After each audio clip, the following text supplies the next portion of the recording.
The first dynasty of ancient Egypt, after all those proto-dynastic on prehistoric periods, covers the first series of Egyptian kings to rule over a unified Egypt. It immediately follows the unification of Upper and Lower Egypt by Menes or Narmer, the first king, and marks the beginning of the early dynastic period when power was centered at Thinis.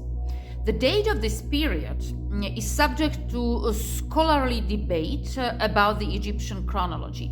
It falls within the early Bronze Age and is variously estimated to have begun anywhere between the 34th and the 30th centuries BC.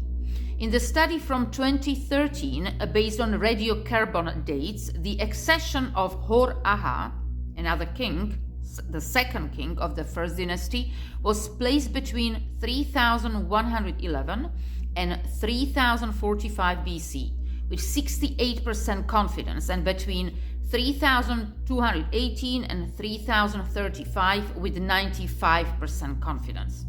So the same study placed the accession of Den, the sixth king of the dynasty, between 2928 and 2911 BC with 68% of confidence.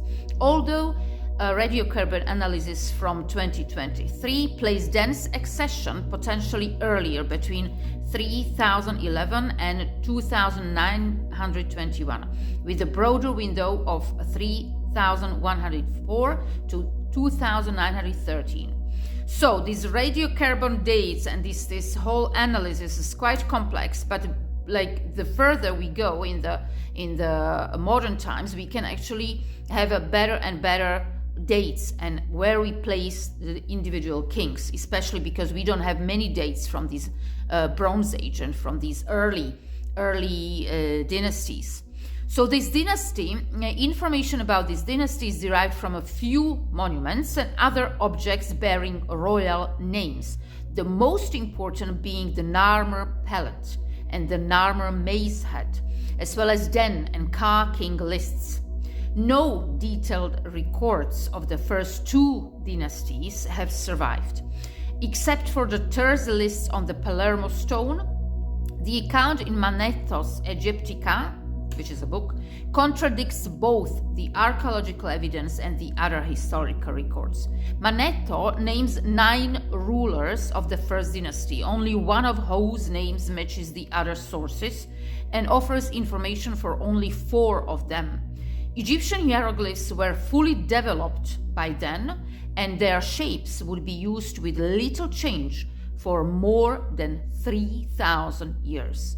So hieroglyphs are actually one of the most important and the oldest writing and script and also the language of this planet.